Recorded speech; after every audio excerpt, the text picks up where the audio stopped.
Si tes double under te tuent le cardio en 10 secondes, ce n'est pas normal. Le problème, ce n'est pas ton cardio, c'est ta mécanique. Et dans cette vidéo, je vais t'expliquer pourquoi.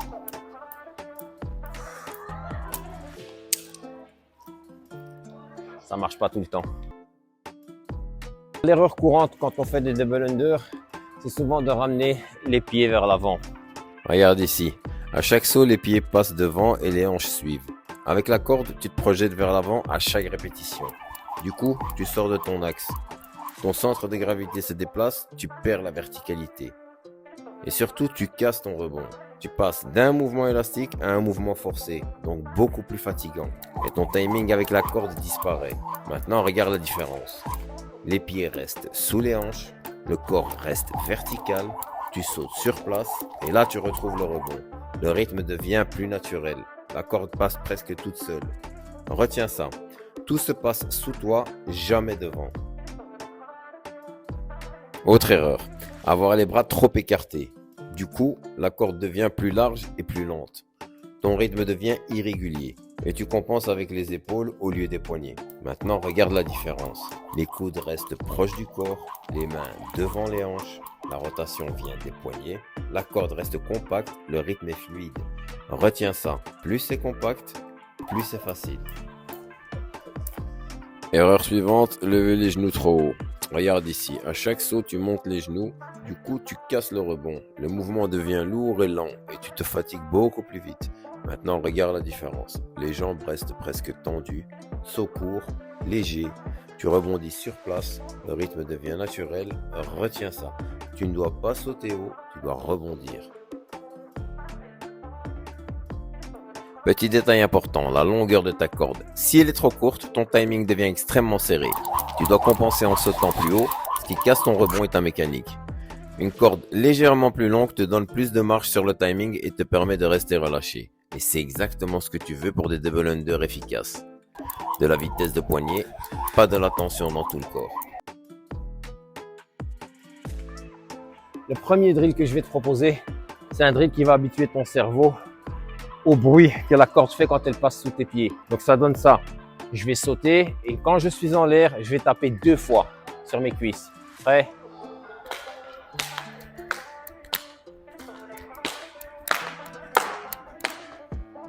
Tu vas faire 4 séries de 10 répétitions. Jouer sur la vitesse de rotation de tes poignets. C'est la clé. C'est pas le saut. Tu vas sauter, hop, tranquillement, et puis tu vas accélérer. Tu vas sauter tranquillement, et puis tu vas commencer à accélérer. Là, hop, tu te calmes, ou tu t'arrêtes même s'il faut, tu récupères. Tu fais juste quelques secondes, 10, 15 secondes max. Tu vas vraiment le sentir ici au niveau des avant-bras. Tu vas faire side swing et un double under. Side swing pour profiter de l'élan et je saute. 1, 2. Alors n'oublie pas, accélération des poignets au moment où tu fais ton double under. Reste gainé, pousse de manière verticale, un peu plus haut que tes sauts de base naturels. 1, 2.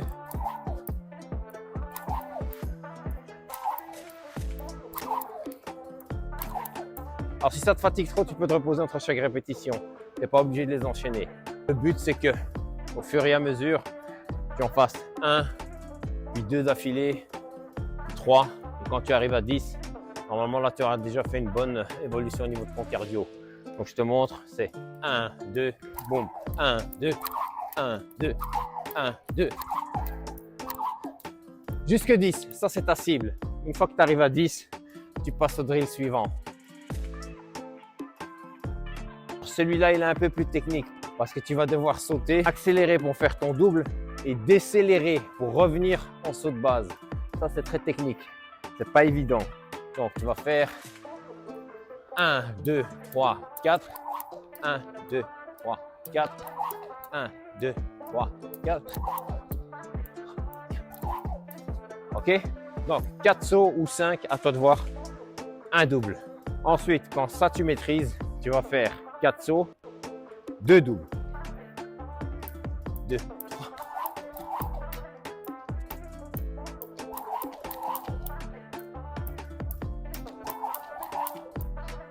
Une fois que tu sens en enchaîner 2 d'affilée, tu passes à 3.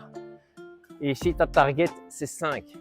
Donc, tu sautes, tu enchaînes un double under, tu décélères, tu enchaînes un deuxième, tu décélères, tu réaccélères 5 fois sans rater. À ce moment-là, tu passeras au drill suivant. 1, 2.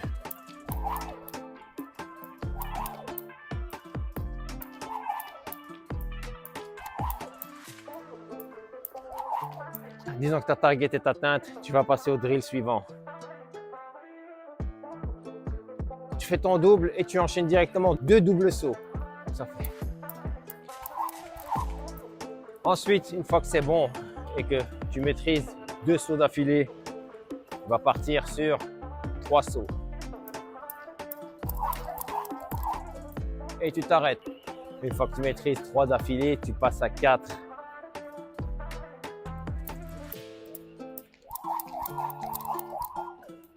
Alors maintenant, tu as compris la logique. Une fois que c'est bon, tu passes à 5 et ainsi de suite. Tu essayes d'arriver à 10. Mais une fois que tu arrives à 5, tu es déjà très bien. Si tu as une bonne forme, si tes bras sont bien comme il faut, si tu n'es pas cramé au bout de 5 double under, tu es déjà super bien. On y va? Prêt? Toujours quelques sauts et puis j'enchaîne.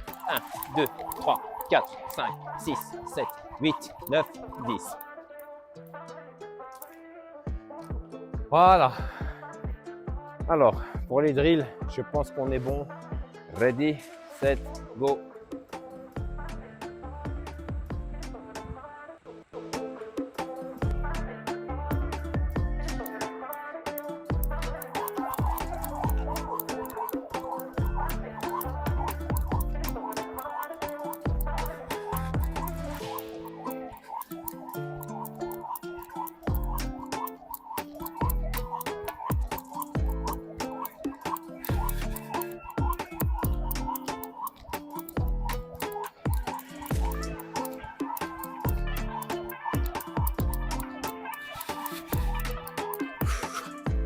Ah! Tiens!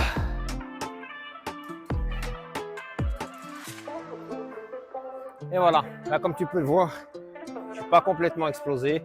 Mon cardio est quand même monté, mais je suis pas au bout de ma vie. Donc, comme quoi quand tu as la bonne mécanique, c'est pas vraiment cardio.